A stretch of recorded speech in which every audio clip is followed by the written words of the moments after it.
Hey, we're in Luke chapter 7. You want to get started? Both of you want to get started? All right, let's get going. Luke chapter 7, verse 18. The disciples of John the Baptist reported to him about all these things that Jesus was doing.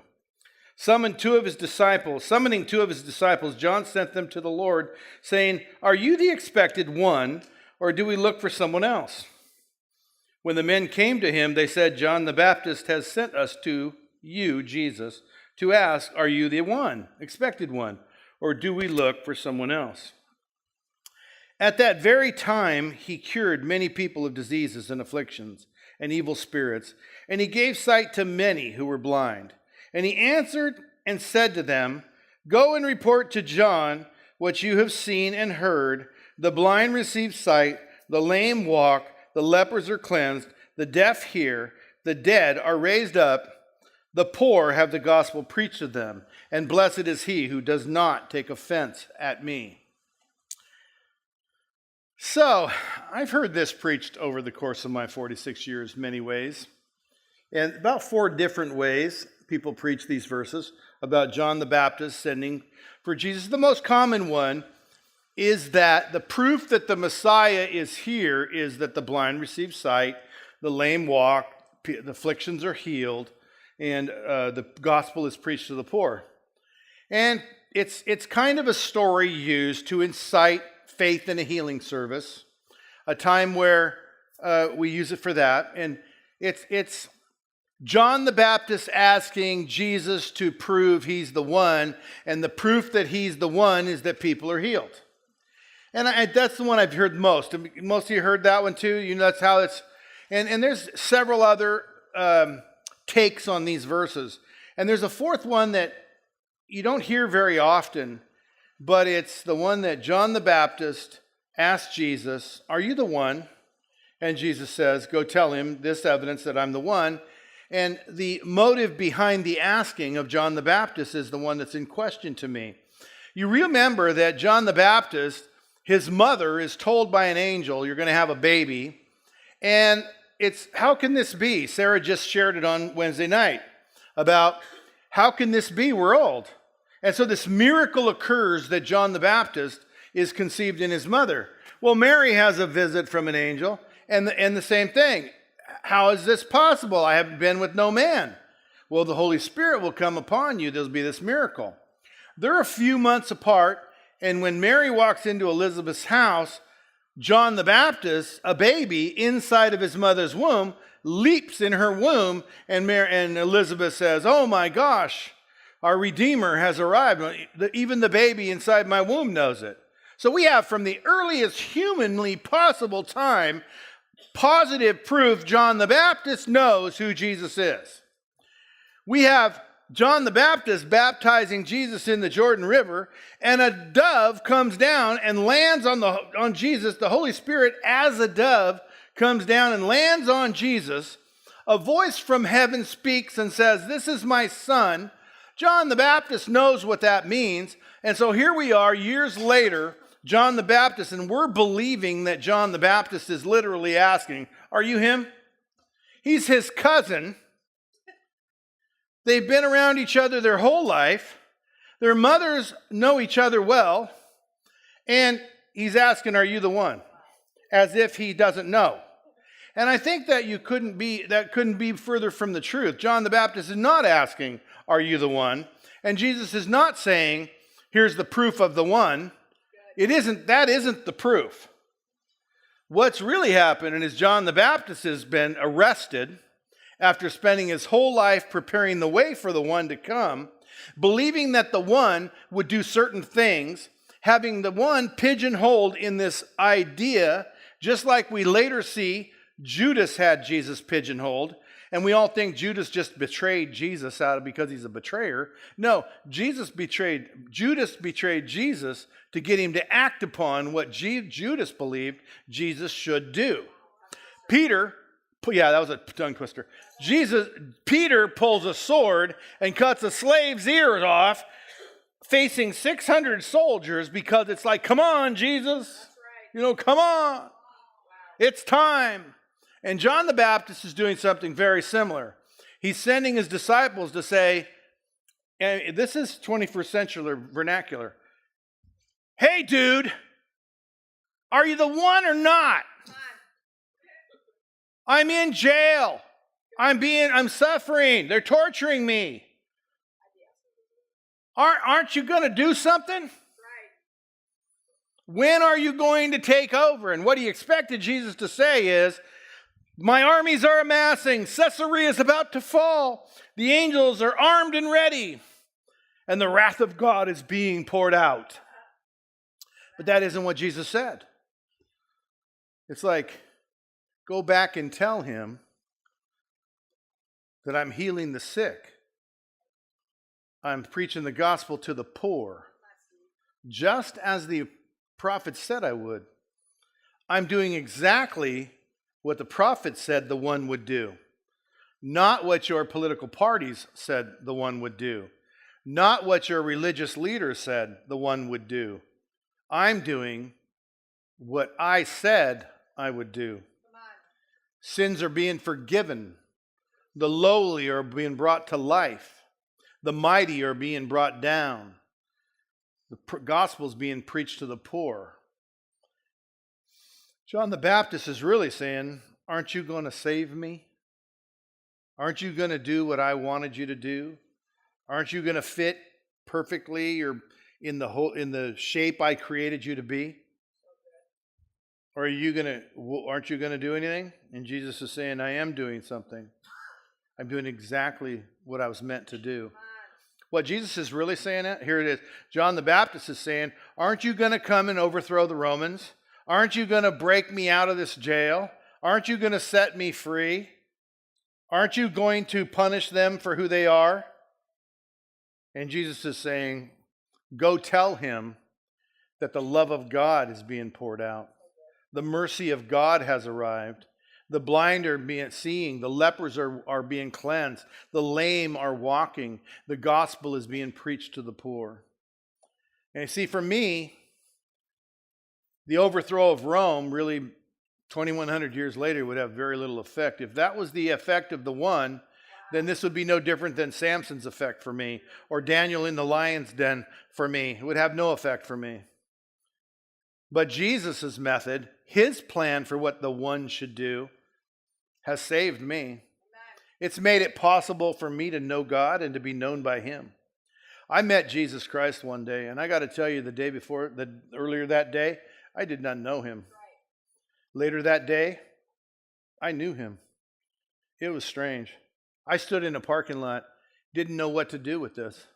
All my life, all I really wanted to know is he real? And all of a sudden, in the twinkling of an eye, I knew he was real. And I prayed a prayer. I said, could you help me never forget what it was like not to know you were real? I would like to never forget that feeling, because I know me. I'll be all a glitter in this stuff and forget. Oh, think I was always like this.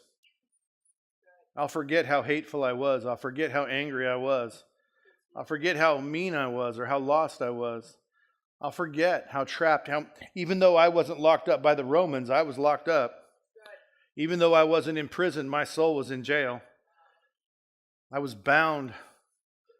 Even though America said I was in the land of the free, I was bound, walking around in chains. The blood of Jesus broke every chain and set me free. And it was in a 20-second prayer. That's right. It was a 20-second prayer, and I knew something just happened. He's real. He did not reject me. Could you help me never forget what that was like? Because John the Baptist was down in that dungeon. They were planning his death, and he knew it. And he's crying out to Jesus, hey, dude, aren't you going to do something about this? Are you the one or not? The angel said you were the one. I've known all my life you're the one. The Father from heaven said you're the one. Aren't you going to do anything? Later, Jesus goes ahead and says it. We'll study it next week. There's nobody greater than John, born of woman. No human being conceived of man and woman has ever been greater than John because of the task he was given to make straight the way to the Lord. And the task he was given was the baptism of repentance and the forgiveness of sins. And John the Baptist was faithful in it. He didn't let himself get carried away by riches. He wore camel hair. He ate locust and honey, didn't get into all the feasts and everything, didn't try to be anyone important. He stayed low, came in low and slow. He did it really well, and he expected his reward was going to be different than prison and a beheading. Can man outgive God? I am faithful. Are you going to be unfaithful to me? Hey, dude, are you the one or not? Go back and tell him. The poor are receiving the gospel. The blind are receiving their sight. Lepers are receiving cleanliness. Lives are being given back to people. They're being made free.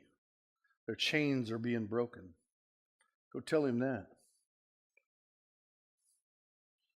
The thing he didn't have to tell John the Baptist was to remember what the prophet said. Remember what I said I would be. I'm being exactly that. The mercy of God is being poured out. A restorer of streets to dwell in. One who makes all things brand new. One who restores sight to the blind. I got to tell you, my sight's gotten worse in the physical, like you're all blurry.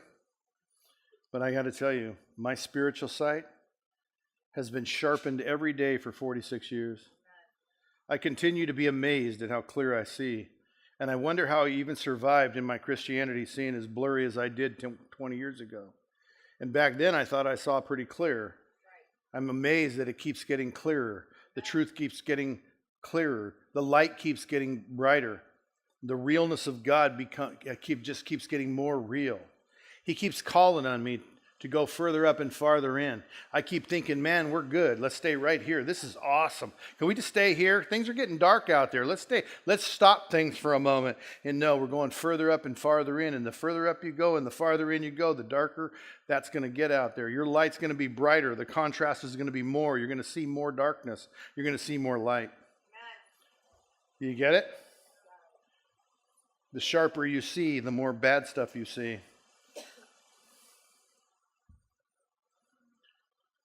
Dude, are you the one or not? What would prove to you I'm the one? Well, bad things don't happen to me so much. I got to tell you, I actually made the stupid comment one day about after, I was probably a Christian 40 years, I don't know, maybe 35, I don't know when it was. But I made the mistake of saying, man, my life's like a fairy tale. Nothing bad ever happens to me. I don't know why I ever said that, but I mean, it was just the truth. Nothing bad ever happens to us. We just live a fairy tale life. Seems like it comes at us and then it just goes around us. Well, about that time, things started happening. Business started failing. The worldwide economy crashed. My business failed. I ended up for the first time in my life having one full-time job, pastoring the Father's House Church. Instead of 2 full-time jobs for all those years, 4 kids, all that stuff, I suddenly had one job. My house burns down. My father dies. My mother has Alzheimer's. My good, close associate pastor dies slowly. My granddaughter's life dies after a 3-year battle with leukemia, every day of which was dark and ugly and horrible, with some bright things happening in it. This just wasn't the God I thought he was. This just wasn't the reward for faithfulness I thought was mine. I'd even made the statement that the reward for faithfulness is the trip through the tulips and how wonderful things are and how everything goes well. I said many times, there's no way my house will burn. There's no way my business will fail. You can't outgive God, can you? It just depends. I think that there was a time in my life where I really, truly I finally made him the one more clearly than I'd ever made him the one before in my life. And he said, good, you'll be able to handle these things. You're finally ready to stand before men and tell them who I am. And I've seen a lot of that stuff. I've been on a streak. I'm on a losing streak. And I got to tell you, Vicki and I loved our house. It was like we said, this is the Lord's house. I swore to her, it'll never burn. It's the Lord's house. And then it burnt and there wasn't nothing this big left. It was just like gone, ashes. It was just like gone. Everything, all the pictures, all the videos of the Little League, everything. All our memories, it was so much gone, it was unbelievable. And it was like, we're going to boo-hoo and cry. And like, well, dude, are you the one or not? I've served you. I've given my whole life. How'd you let my house burn down? Well, I didn't say that. I said, Lord, it was your house. I guess you can burn it down if you want to. I'm sorry I spoke up and said you would never let my house burn down. Sorry I said that. So what's the plan? Where are we going from here? I kind of feel like a fool telling everyone, my house is fine. It belongs to the Lord. Oh, a year later to the day. It burned down on July 8th. We moved in on July 8th. I rebuilt that house. I rebuilt a house with my friends. And during that year, I got to tell you, I've never received more love in my life. I've never seen more love from human beings. I actually renewed my whole attitude about human beings, about faithfulness, about people betraying me, about people letting me down. It so built a rock foundation under me that on the day I moved into this new house and we looked around like, how do we get to live in this house?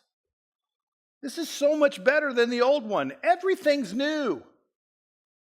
Everything's new and beautiful.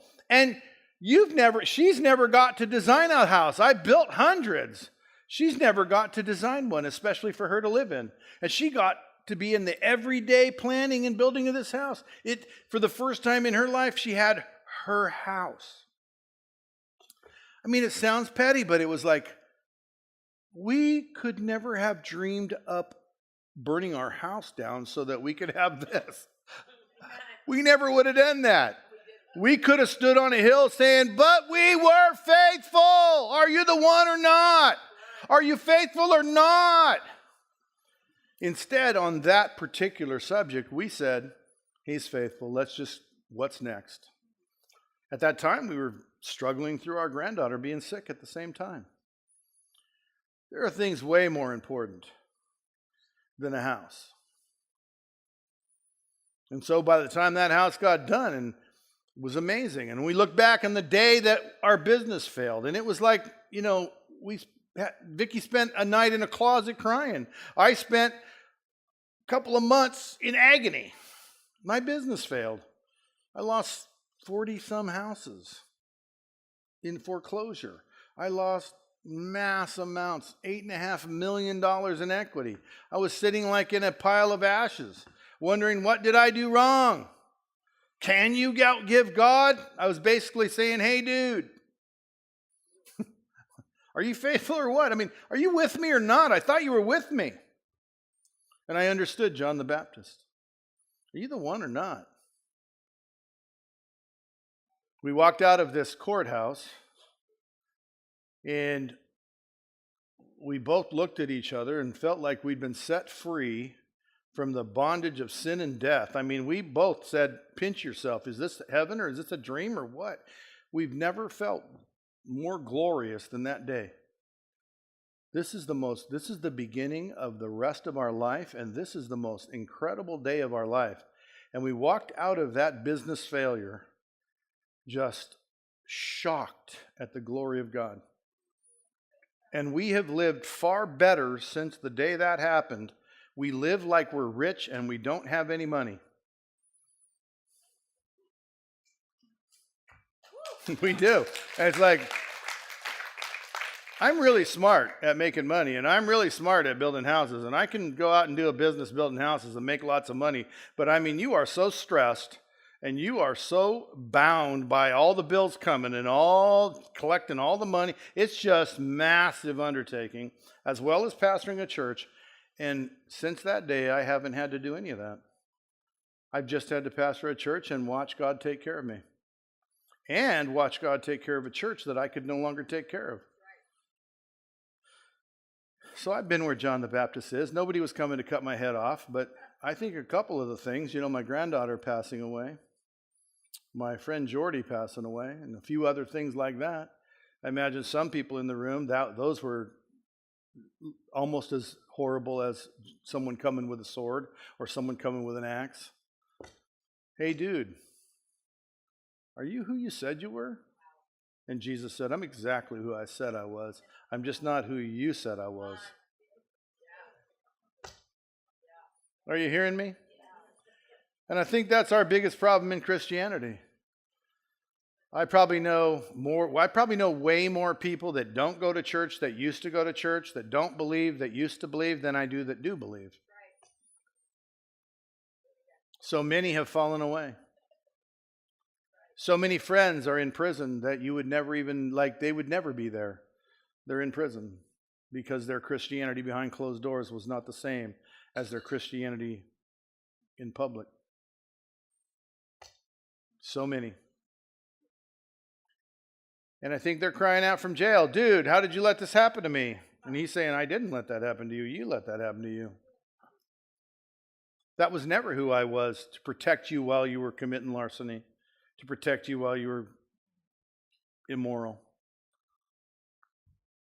No, the blind were seeing, justice was being served, the poor were receiving the gospel of truth and peace.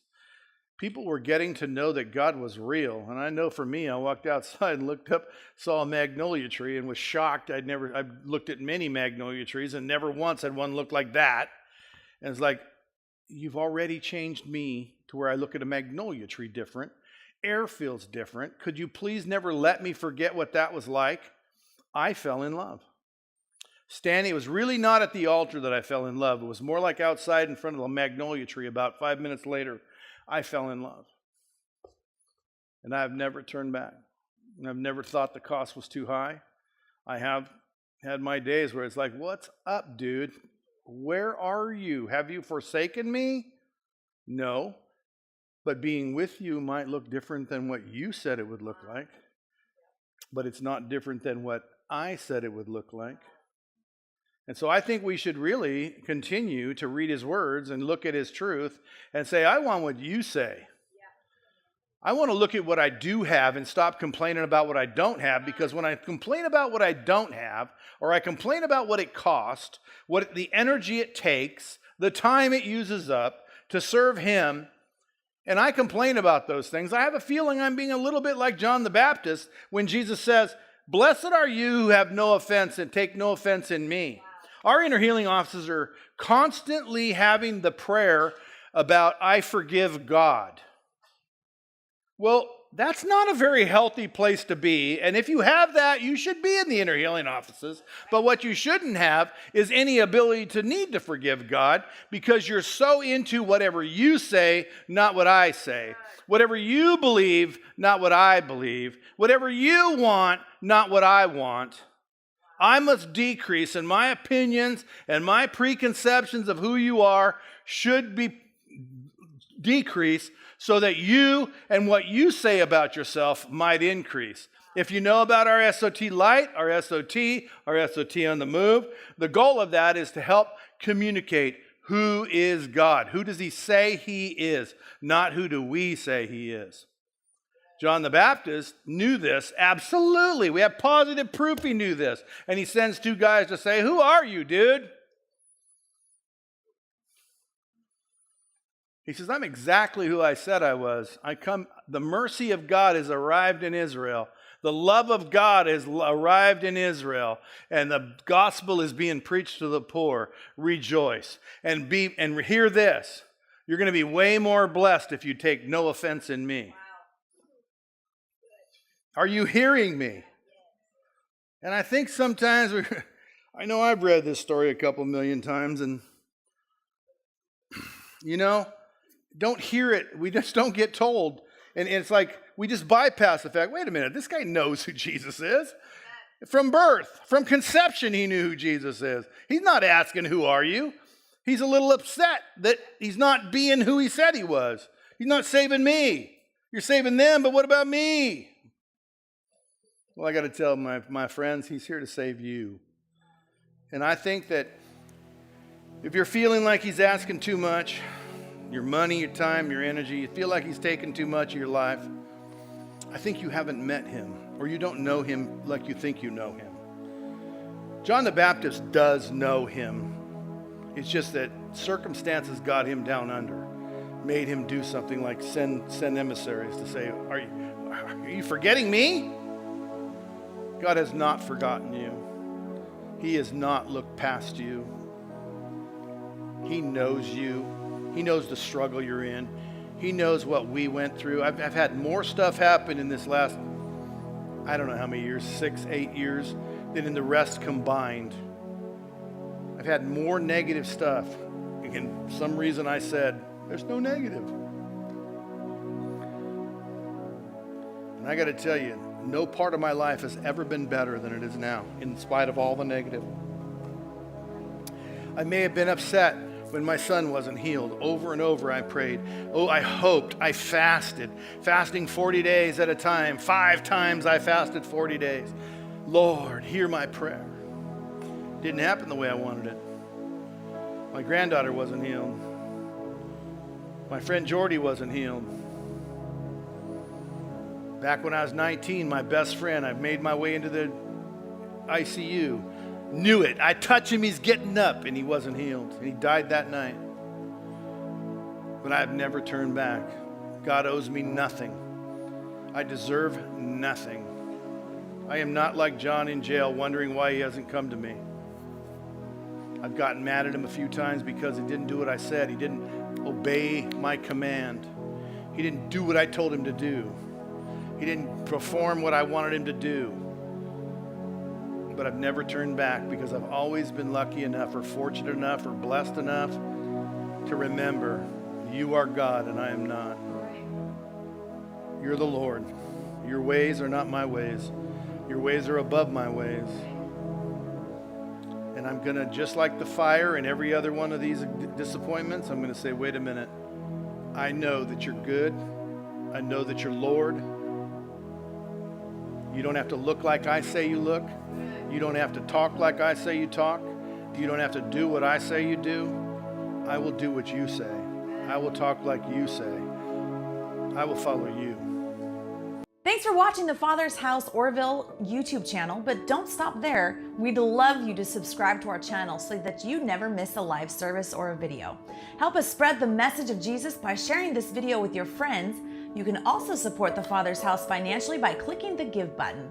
Thanks again for watching today, and we hope to see you again soon.